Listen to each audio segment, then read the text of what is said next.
Hey Ratbags, it's Jade giving you a lowdown on Core Keeper today. I'm going to mention 5 big things you need to know for its 1.0 release and the lowdown on its free demo, what console players can expect and older players need to know. So before I get into that main part of the 5 new features or things we need to talk about, let's discuss how you can play 1.0 content early ahead of its release. Scorekeeper has been on Steam for nearly 3 years now, and it's going to be available for everyone on the 22nd of August to start up a new game, a new world, and you'll have all the new 1.0 stuff in it up to a certain point. They're doing this because they have got a free Steam demo going as well, basically a long weekend, and it gives them players exactly the same amount of content. So you can get at least 20 to 30 hours of content out of Core Keeper for free if you've never played it on Steam. And older players get a little tease of what to expect, including access to the brand new Mage and Warlock classes, as well as some other new content. Older players, I hear you. You're like, why can't I just play the full game? Well, the full release is the 27th of August, but this is just like a little preview they're giving us. And as we'll discover, there's big reasons why you need to create a new world, as you won't be able to really experience any new content on your old ones. If you're playing a demo or you're building up a new world from this update, you will be able to carry your progress on the 27th of August. On the 27th, the game does go live on Series S and X on Xbox as well as PlayStation 5, but do remember that PS4, Xbox One and Nintendo Switch, you're going to have to wait until the 17th of September. That's the day the physical copies come out as well. So some questions you've got to ask. Don't worry, I've got the answers hopefully. Let's take a look at the 5 big things you need to know. Okay, so starting with something that's already been spoken about on their store page, classic worlds are now a thing. Effectively, any of the new content that's part of 1.0 will not be in your current world. So this can happen in early access games, but I'm surprised they couldn't find a way to make it work. But the next best thing is you can still revisit your old worlds and play them and carry on playing almost a older separate version of Core Keeper. If you want to explore the new biomes and any other new features they've added, you will have to start up a new world, but as always, you can take your characters into them. You will get a little warning pop up telling you you're entering a classic world and that you won't get a chance to try out any new content. But if you do bring a character in with you from an older playthrough, you can bring your magic items and stuff if you really just want to mess around with a lot of the stuff you might find in another playthrough. And equally, you can take one of your old characters to a new world and load yourself up with the vital resources you need if you want to give yourself a bit of a quicker head start. So a little bit bittersweet, but I understand the mechanics of it, and it's still going to be great as it gives another reason to explore the new features as part of 1.0.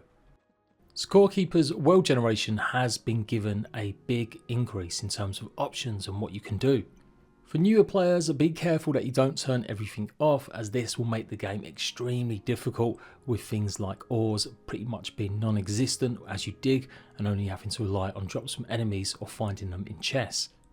And the flip side is you can turn it on to extreme, which offers absolute tons of ores everywhere to make life a bit easier. So we'll rattle off some of these and show you a little bit of differences between off and extreme. Biome Chaos pretty much mixes up the chances of having your biomes intermingle with each other or even appear within each other. So if you have this set to high or extreme, it means that you've got more chance of coming across more varied loot, as well as potentially more difficult enemies. So while there could be rewards in finding ores that you wouldn't normally find until you explored much further out, you do have to think about the consequences that some of the enemies might also spawn. Especially for new players, Core Keeper's map is kind of segmented into different biomes with big large chunks. The direction of these can change because it is procedurally generated, but effectively the biome that you start at the very core is pretty much going to be the dirt biome. Then you've got the clay caves to the north, and then here we've got the forgotten ruins to the south. The great big green stuff is the Asos wilderness, and then we've got the sunken seas, the blue to the bottom left, and to the right we've got the desert beginnings. Amongst all these, there are sub-biomes that can appear, places like the mould dungeons. There are also some concerns with having it too extreme. It does make some of the areas of the bordering maybe a bit more difficult to get across, with all these thin strips of land. As explained, ore density, if you actually have it low or off, you will find very rare amounts of ore. In fact, I couldn't find any ore at all when I had it set to off, compared to having it set as extreme, and there's literally resources absolutely everywhere. So if you really don't like the grind sometimes of having to go and dig for stuff, you just want to explore and adventure, I highly recommend turning it up. And as you would expect, if tunnels and chambers are turned off or low, then you're going to have to do a lot more digging. It won't stop you from finding certain places where there might be ruins or items like little bases that you can find along the way, but it does make life again a lot harder as you won't be able to go through the caverns as shortcuts. It's going to be really interesting to see if any players take up that challenge to put it as extreme as they can and try and get to the end of the game. I think it could be almost impossible given no ores around, and especially things like no caves or tunnels to help shortcut and get through to places. Self-explanatory, the same kind of deal with rivers and lakes. You'll get more of them if you set it to extreme and pretty much none if you set it to off. And pits are the spaces that separate some of the major biomes that you have to go across with bridges unless you can find a land bridge. And ceiling holes make a massive difference in terms of light. If you always feel like the game's perpetually in the dark, even with the ability to have glow and lanterns around you, then you might want to put this on high or extreme.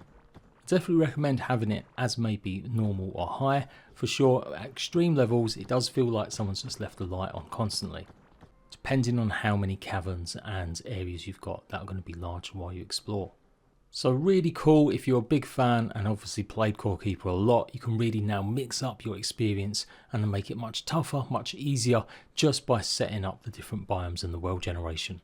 For regular fans, I would not maybe go to any lengths where you put anything on extreme, like I said, unless you want an easier time with ores, and only the most experienced player should have stuff set as low or off.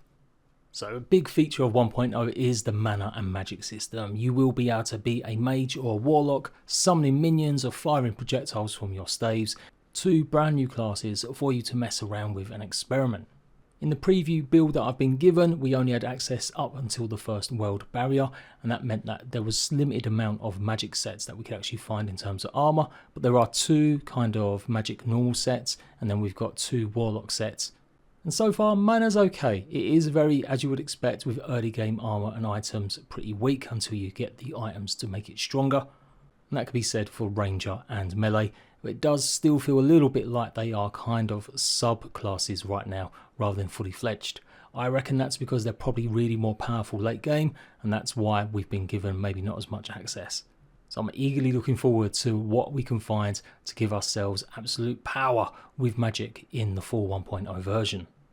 But yeah, it is pretty cool. You'll have barriers that you can add which act like armor, your summons, you can summon a whole variety of different creatures. I'm using the dev footage that they showed off here a little while ago, but I've obviously got my own. And if you want to hear more about magic, make sure you check out my in-depth magic guide that I've done so far. Now, to be honest, there's 100 different new things that are going to be part of 1.0, but I still need to work my way through it. But as you've seen from their release trailer, a whole swathe of new enemies will be fighting, new pets, maybe livestock, and of course new bosses. So for long-time Core Keeper veterans, it really will feel like a brand new version of the game to play. Some standout stuff though, your ability to find waypoint portals now to teleport across the map much quicker. These are in addition to the ones that you can already craft. Brand new music, absolutely one of the best soundtracks in any game I've ever played, and just absolutely looking forward to diving deeper into everything on offer. So make sure you check out my channel as I'm going to have so many more guides for new players and old. And that leaves with number 5, modding. Core Keeper added modding to their game on PC, but in a bit of a different way. They used the mod.io site. Games like Mud Spinners and others have used these before, and it's not the usual route that a lot of games go through, i.e. the Steam Workshop. This could potentially be good for console players, as mod.io has been running on console games. But as of launch, this won't be the case. The only mods available will be on PC. I'm hoping this is the reason why they chose to use mod.io rather than more simpler Steamworks support, because it may have the potential to produce mods for everyone on consoles in the future.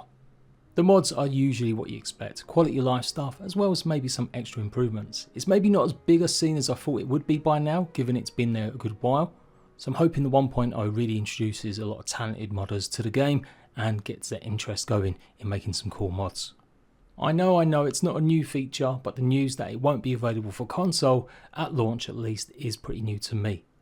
And there we go, that's pretty much it. I will have more concise videos for newer players about what Core Keeper has in it, but hopefully this has whetted your appetite. I'll be streaming pretty much every day Core Keeper now throughout to its release, giving you the heads up of everything you need to know. And do check out the free Steam demo if you've never really played the game enough, as it gives a huge amount of content. I'm talking like 20 to 30 hours at least. So until next time, rat bags, laters.